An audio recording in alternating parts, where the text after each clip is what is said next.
நண்பர் இயேசுவின் வெளியேறப்பட்ட நாமத்திலே நான் உங்களை வாழ்த்துகிறேன், வரவேற்கிறேன். இந்த நாளிலும் நாம் 5வது வார்த்தை நாம் பார்க்கிற பொழுது to be sent out properly. இந்த வார்த்தை நாம் பார்க்கும் பொழுது to be called by God means to be sent out. There is a difference between someone who was sent and someone who just went. அனுப்பப்படுவதும் தானாக கடந்து போவதற்கும் அநேக வித்தியாசங்கள் காணப்படுகிறது. God sending you means He is dispatching you on a journey to serve Him or to get something for Him. Indeed, God is sending you to fetch many souls from the grips of the evil. அதாவது பிசாசினுடைய கையில் அகப்பட்டிருக்கிற அநேக ஆத்துமாக்களை திரும்ப தேவனுடைய சமூகத்திலே, தேவனுடைய பிரகாரங்களிலே கொண்டு வரும்படியாய் உங்களுக்கு அனுப்பப்படுகிற காரியம்தான் டு பி கால்டு. தேவன் அழைக்கிறார் என்று சொன்னால், தேவன் தம்மிடமாய் உங்களை அழைத்து பிசாசின் பிடியிலே கட்டப்பட்டிருக்கிற ஆத்துமாக்களுக்கு நேராய் உங்களை அனுப்புகிற பொழுது அவர்களை மீட்டு கொண்டு வருகிற வேலையை கர்த்தர் கொடுக்கிறார். That is what sent. But went அவுட்டுங்கிற வார்த்தை பார்க்கும் பொழுது அவர்கள் சபையை விட்டு வெளியே போனார்கள் அப்படிங்கிறது இவங்க பிசாசு கையில் இருக்கிற ஆத்துமாக்களை பிடிப்பதற்காக அல்ல, இவர்கள் பிசாசு விரித்த வலையில விழுந்து விட்டார்கள் என்பது அர்த்தம். But to be send, they Khan out. இந்த ரெண்டு காரியங்களை இன்றைக்கு நாம் புரிந்து கொள்ள வேண்டும். அது மாத்திரமல்ல, Hebrew word for send is சாலாக். SHALACH. ஷாலாக், which means to send someone away, to tell the call of God often means that you will be sent away from your family and friends. இப்போ நம்ம பார்க்க தேவன் அனுப்புகிறார் என்று சொல்லுகிற பொழுது உங்களை எங்கிருந்து அனுப்புகிறார்? உங்கள் குடும்பத்திலிருந்தும் உங்களுக்கு நண்பர்களாக இருக்கிற அந்த ஆத்துமாக்கள் மத்தியிலிருந்தும் தேவன் உங்களை பிரித்து எடுத்து அனுப்புகிறார். To be sent out properly.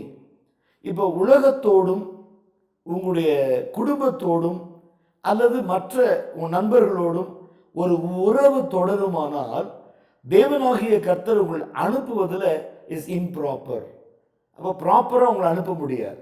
அப்போ ஆபிரகாமை தேவனாகிய கர்த்தர் அழைத்து தேவனாகிய கர்த்தர் கூப்பிடுகிற பொழுது இந்த ஆபிரகாமை பார்த்து தேவனாகிய கர்த்தர் சொல்லுகிறார், ஆதியாகமம் 12ஆம் அதிகாரத்தில், உன்னை நான் அழைக்கிறேன், நீ உன் ஜனத்தையும் உன் இனத்தையும் உன் தேசத்தையும் உன் தகப்பன் வீட்டை விட்டு நான் காண்பிக்கிற தேசத்துக்கு நீ போ. இதுதான் called to be sent out. Sent அப்படிங்கிற வார்த்தை நாம் பார்க்கிறோம். ஆனால் இன்னும் கொஞ்சம் அதிகமாக பார்க்கும் பொழுது குடும்பத்தையும் உன் இனத்தையும் உன் ஜனத்தையும் உன் தேசத்தையும் உன் தகப்பன் வீட்டை விட்டு நான் காண்பிக்கிற தேசத்துக்கு போ என்று சொல்லுகிற பொழுது கர்த்தர் ஆபிரகாமை அழைக்கிறார், அனுப்புகிறார். இன்றைக்கு நம்ம பல நேரங்களில் தேவனுடைய அழைப்பு வருவதற்கு முன்பாகவே நாம் கடந்து போகிறோம். இது தேவனுடைய சித்தமா, தேவனுடைய வழி நடத்துதலா என்கிற ஒரு சூழ்நிலை வருகிற பொழுது எல்லா நிலையிலும் அவர்கள் விழுந்து போகிறவர்களாய் அல்லது தன்னுடைய அழைப்பை தவற விட்டவர்களாய், சூழ்நிலைகளிலிருந்து அவர்கள் வெளியே தள்ளப்படுகிறவர்களாய் தங்களை மாற்றிக்கொள்வதால் தான் அழைப்பை அநேகர் சரியாக புரிந்து கொள்ள முடியாத ஒரு நிலைமை. இது முதலாவது காரியம். அது இரண்டாவது பகுதி நாம் பார்க்கும் பொழுது, in Greek the word sent is apostolo, APOSTELLO,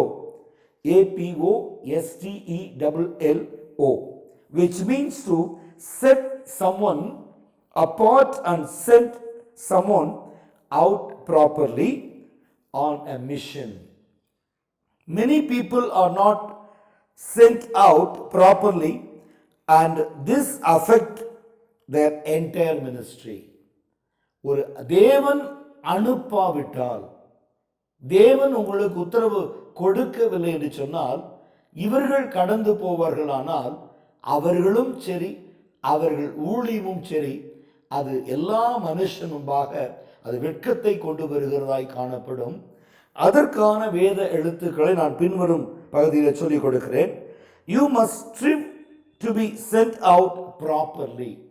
அதாவது ஒரு ஆத்துமாவை தேவனாகிய கர்த்தர் தம்முடைய வேலைக்காக அல்லது உங்களை தமக்கென்று தேவன் பிரித்து அழைக்கிறார் என்று சொன்னால், அழைப்பது என்பது அவருடைய வேலைக்காக அனுப்பப்படுவது. இப்போ உங்களை தேவன் தெரிந்து கொண்டார் என்று சொல்கிற பொழுது, நாம் அந்த நிலையிலே காணப்படாத வரைக்கும் it is not sent out properly. அப்போ to be sent out properly அப்படிங்கிற ஒரு வார்த்தை தான் இன்றைக்கு நாம் 5வது ஒரு நிலைமையிலிருந்து நாம் பார்க்கிறோம்.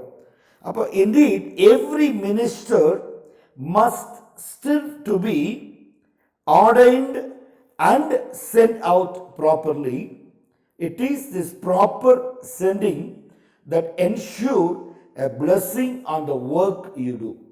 அப்போ நீங்கள் வெளியே போய் எத்தனை ஜெபித்தாலும் எத்தனை உபவாசித்தாலும் அல்லது உங்களுடைய பிரயாசங்களுக்கு பலன் கிடைக்காது.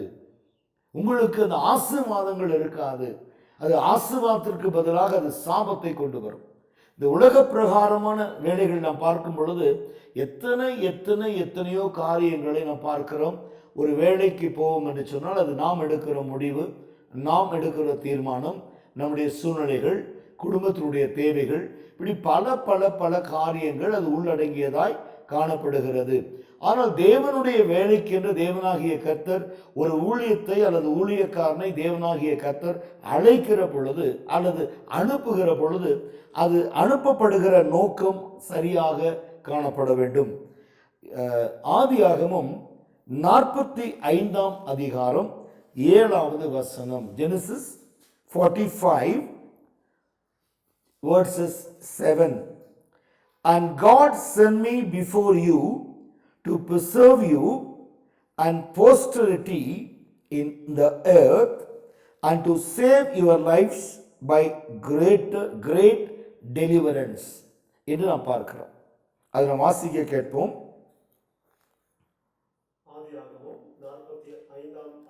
45ஆம் அதிகாரம் 7வது வசனம். பூமியில் உங்கள் வம்சம் ஒழியாமல் இருக்க உங்களை ஆதரிப்பதற்காகவும் பெரிய ரட்சிப்பினால் உங்களை உயிரோடு காப்பதற்காகவும் தேவன் என்னை உங்களுக்கு முன்னமே அனுப்புகிறார். தேவன் உங்களை அழைத்திருப்பாரானால் அனுப்புகிற பொழுது உங்களுக்கு முன்பாக உங்களுக்கு வழியை ஆயத்தம் பண்ணும்படியாய் அல்லது உங்களுடைய தேவைகளை சந்திக்கும்படியாய் அல்லது உங்களை உயிரோடு காக்கும்படியாய் அல்லது உங்களுடைய வம்சத்தை பாதுகாக்கும்படியாய் தேவன் ஒருவரை முன்பாக அனுப்புகிறார். இது ஒரு அடையாளமாய் நாம் பார்க்கிறோம். இன்னைக்கு முன்பாக ஒருவர் கடந்து போகாவிட்டால் நீங்கள் அனுப்பப்பட்டும் அல்லது அழைக்கப்பட்டும் அனுப்பப்பட்டும் அது பிரயோஜனம் அற்றதாய் அது காணப்படும். வேற இன்னொரு காரியம் சொல்லிக் கொடுக்கிறேன். யாத்திராகமம் 3ஆம் அதிகாரம் 15ஆம் வசனம். Exodus chapter 3 verses 15. யாத்திராகமம் 3ஆம் அதிகாரம் 15ஆம் வசனம். மேலும் தேவன் மோசேயை நோக்கி ஆபிரகாமின் தேவனும் ஈசாக்கின் தேவனும் யாக்கோபின் தேவனுமாய் இருக்கிறவர் உங்கள் பிதாக்களுடைய தேவனாகிய கர்த்தர் என்னை உங்களிடத்திற்கு அனுப்பினார் என்று நீங்கள் இஸ்ரவேல் புத்திரருக்கு சொல்வாயாக. And God said moreover unto Moses, thou shalt say unto the children of Israel, the Lord God of your fathers, the God of Abraham, the God of Isaac, and the God of Jacob has sent me unto you. this is my name forever, and this is my memorial unto all generation என்று நாம் பார்க்கிறோம். அப்போ தேவனாகிய கர்த்தர் மோசேயை அனுப்புகிற பொழுது அந்த வார்த்தை அங்கு பதிவு செய்யப்படுகிறது. இன்னொரு வசனம் நான் சொல்றேன். எரேமியா முதல் அதிகாரம் 7வது வசனம் பார்க்கும் பொழுது, for thus saith the Lord of hosts, after the glory hath he sent me unto the nation which spoiled you, for he that toucheth you toucheth the apple of his eyes. எரேமியா 1:7 பார்க்கும் பொழுது தேவனாகிய கர்த்தர் நம்மை அனுப்புகிற பொழுது மிகவும் அழகான ஒரு காரியத்தை பார்க்க. இது சகரியா 2:8 இருக்கு. சகரியா 2:8, எரேமியா 1:7 ரெண்டையும் பார்க்கிறோம். அப்போ நான் ஒரு I am a child, for thou shalt go to all I shall send thee, and whatsoever I commanded thee thou shalt speak. அப்போ ஒரு வார்த்தை பேசுவதற்கு எரேமியாட்ட சொல்லும் எப்படி சொல்றாரு? ஒரு சிறு பிள்ளையாக இருக்கிறேன், போக்குவரத்து அறியாது இருக்கிற ஒரு சிறு பிள்ளையாக இருக்கிறேன். ஆனா சகரியால சொல்லும்போது அவர் சொல்றாரு அங்கே after the glory hath he sent me unto the nation which spoiled you. தேசம் உங்களை கெடுத்து போடாதபடிக்கு, தேசம் உங்களை களங்கப்படுத்தாதபடிக்கு, உங்களை குற்றப்படுத்தாதபடிக்கு தான் கர்த்தர் செய்கிறார். தம்முடைய கனமான ஊழியத்திற்கு ஒரு மனுஷனை அனுப்புவாரானால் அல்லது ஒரு மனிதனை அழைப்பாரானால் அந்த அழைப்பிற்கு அவர்களை தகுதிப்படுத்துகிறார், அந்த அழைப்பிற்கு ஆயத்தப்படுத்துகிறார், அந்த அழைப்பை உறுதிப்படுத்துகிறார், அந்த அழைப்பை தெளிவுபடுத்துகிறார், அந்த அழைப்பை திட்டமிடுகிறார், அந்த அழைப்பிலே உங்களை கொண்டு செல்கிறார். ஆனால் அழைத்த உங்களை அனுப்புகிற பொழுது அவர் வெறுமையாய் அனுப்பாமல் அவருடைய திட்டங்கள் ஒன்றும் சீர்குலைந்து போகாதபடிக்கு அவர் உங்களுக்கு முன்னே ஒரு தாம் ஆயத்தம் பண்ணின மனிதர்களை அனுப்புகிறார். அதாவது இயேசு கிறிஸ்து பார்த்தீங்கன்னா தேவனுடைய குமாரன். அப்போ தேவனுடைய குமாரனாகிய இயேசு கிறிஸ்துவை பிதாவாகிய தேவன் அனுப்புகிறார். தேவன் யாருன்னு உங்களுக்கு தெரியும். வானங்களையும் பூமியும் சிருஷ்டித்தவர். உலகத்தில் நீங்க ஜீவ சுவாசிகள் எல்லாமே எல்லாத்தையுமே நாசியில் சுவாசம் உள்ள எல்லாத்தையுமே சிருஷ்டித்தவர் தேவனாகிய கர்த்தர். மரம், செடி, கொடி, சமுத்திரங்கள், ஆறுகள் எல்லாத்தையும் உண்டு பண்ணின தேவன். இப்ப அந்த தேவன் தம்முடைய குமாரனை அனுப்புறாருன்னு சொன்னா அவர் வாயினால ஒரு வார்த்தை சொன்னால் போதும். மரங்கள், செடிகள் மாத்திரமல்ல, எல்லா உயிரினங்களும் அவருடைய வார்த்தைக்கு செவி கொடுக்கும். காற்றும் அலைகளும் அவருக்கு செவி கொடுக்கிறதை நாம் கேட்டிருக்கிறோம், பார்த்திருக்கிறோம். ஆனால் இன்றைக்கு நாம் படித்திருக்கிறோம், வேதத்தில் படித்திருக்கிறோம். அப்போ இயேசு கிறிஸ்துவை பிதாவாகிய தேவன் அனுப்புகிற பொழுது அவர் அனுப்பியிருக்கலாம். மகனே நீ போ, இந்தியா அதாவது இன்னைக்கு தேசத்துக்குள்ள நீ கடந்து போ, இந்த வழியாய் கடந்து போ, நான் உன்னோடு இருக்கிறேன், நீ கட்டளை கொடுத்து கொண்டே போ, எல்லாமே நடக்கும்னு சொல்லியிருக்கலாம்.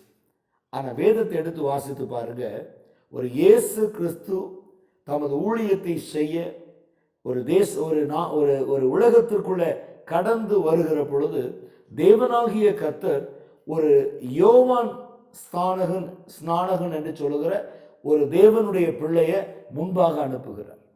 அவர் சொல்றாரு, நான் கர்த்தருக்கு வழியை ஆயத்தம் பண்ணும்படியாய் முன் அனுப்பப்பட்டவன் என்று அவர் சாட்சி கொடுக்கிறார்.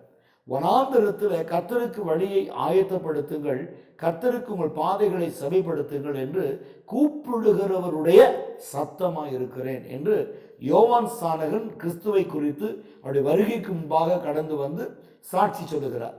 அப்போ ஒரு கிறிஸ்துவுக்கு ஒரு முன் அனுப்பப்படுகிறவர் தேவைப்படுகிற பொழுது நீங்களும் நானும் எவ்வளவு சாதாரணமான மனிதர்கள்.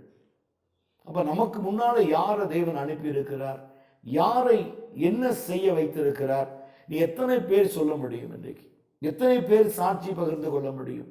அப்போ பல நேரங்களில் நாம் என்ன நினைக்கிறோம், ஒரு பொருளை வாங்க நாம் கடை வீதிக்கு செல்வதை போல, கடை தெருவுக்கு செல்கிறது போல, இன்றைக்கி வேதத்தை ஒரு ஒரு வேதாகம ஒரு நிலையத்திலே போய் ஒரு வேதத்தை கையிலே வாங்கி வைத்துக் கொள்வோம் என்று சொன்னால், நமக்கு எப்பொழுது மனசும் மாமிசமும் நினைக்கிறதோ அப்படி உடனே நாம் செயல்பட ஆரம்பித்து விடுகிறோம். உடனே அந்த ஊழியத்தை செய்ய தொடங்கி விடுகிறோம். ஆனால் தேவனாகிய கர்த்தருடைய ஊழியம் என்பது என்னுடைய விருப்பமோ உங்களுடைய தனிப்பட்ட விருப்பமோ அல்ல. தேவனுடைய திட்டம் நிறைவேற ஒரு ஒரு அவசியமாக இருக்கிறது. அப்போ இன்னைக்கு பல நேரங்களில் நான் அடிக்கடி சொல்லுவேன், நான் எந்த காலத்திலும் எதை குறித்தும் நான் அவசரப்பட்டதே இல்லை. என்னுடைய வாலிப நாட்களில் இந்த ஊழியத்தை நான் தொடங்கினேன். ஆனால் எப்படி வேணாலும் அந்த ஊழியத்தை கட்டியிருக்கலாம். ஆனால் என்னுடைய வாழ்க்கையில் எனக்கு வருகிற எந்த நன்மைகள் ஆனாலும் அல்லது உபத்திரவங்கள் ஆனாலும் தொல்லைகள் ஆனாலும் நான் ஜெபிக்கிற ஒரே ஒரு காரியம், அது கர்த்தர் மூலமாக எனக்கு அனுப்பப்படுமானால் நான் அதை சந்தோஷமாக ஏற்றுக்கொள்கிறேன். ஒரு முகாந்திரம் இல்லாமல் சத்துரு எங்களை தொடக்கூடாது, என் சபையை தொடக்கூடாது, என் விசுவாசிகளை தொடக்கூடாது, என் உடன் ஊழியர்களை தொடக்கூடாது, என்னுடைய சபையில் மூப்பராக இருக்கிற 11 மெம்பர்ஸை தொடக்கூடாது, 24 மூப்பர்களை தொடக்கூடாது. இதுதான் என்னுடைய ஜெபம். அப்போ நான் ஒவ்வொரு நாளும் கருத்தாய் ஜெபிக்கிற ஒரு ஜெபம் என்னவென்றால், கர்த்தர் இந்த கனமான ஊழியத்தை நம்முடைய கையில் கொடுக்கிற பொழுது இதற்கு முன் ஒருவரை அனுப்பி இருக்கிறார், அவர்கள் நமக்கு வழியை ஆயத்தப்படுத்துகிறார்கள் என்கிற நம்பிக்கை எப்பொழுதுமே என்னுடைய ஊழியத்தின் பாதையில் உண்டு. அதுக்காக நான் எனக்கு வயசில் சின்னவங்களாக இருந்தாலும் வயசில் பெரியவங்களாக இருந்தாலும் நான் அவர்கள் கொடுக்கிற ஆலோசனை நன்மையாக இருக்கும் என்றால் நான் அவளை தனை வணங்கி அவர்களோட ஆலோசனையில் நடக்க நான் என்னை பயிற்சிவித்திருக்கிறேன்.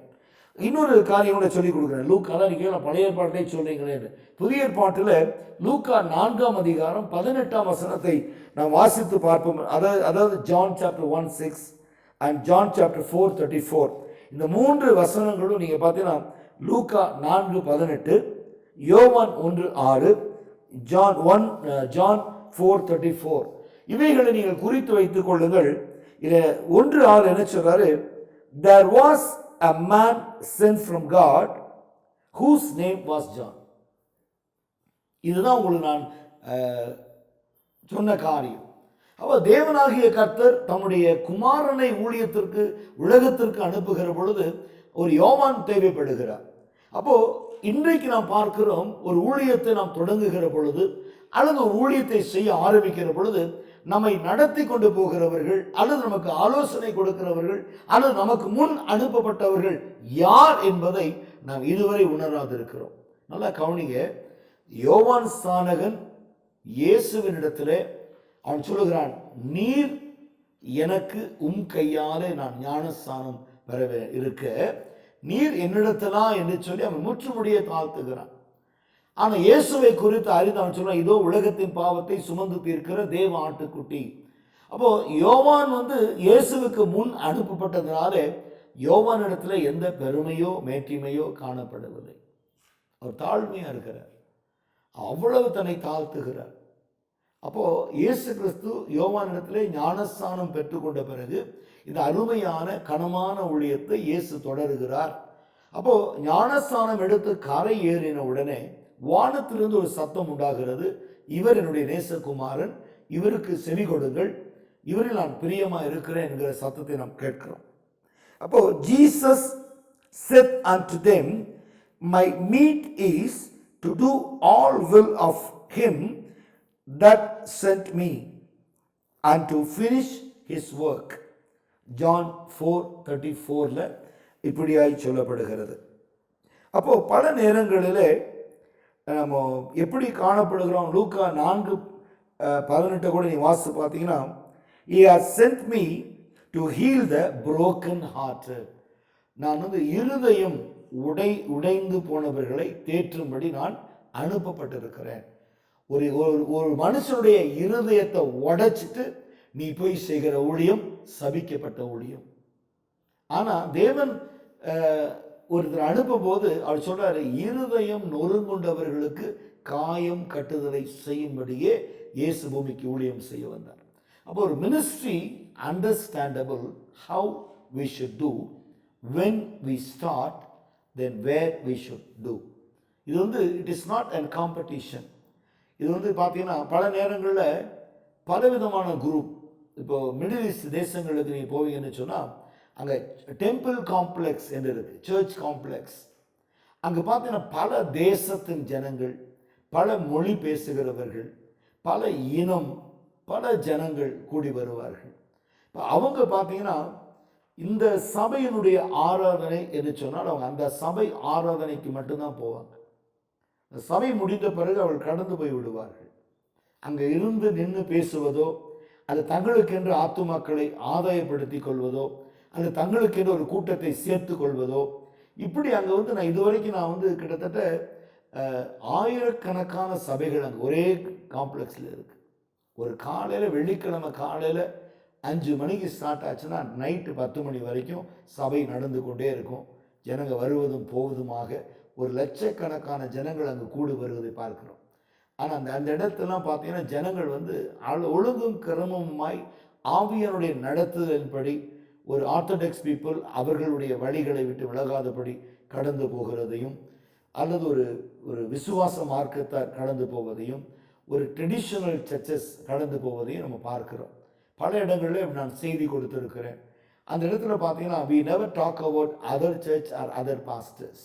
நமக்கு கொடுக்கப்பட்ட கனமான வேலைக்கு நம்மை அர்ப்பணிக்க வேண்டும். இது to be sent out properly. 5வது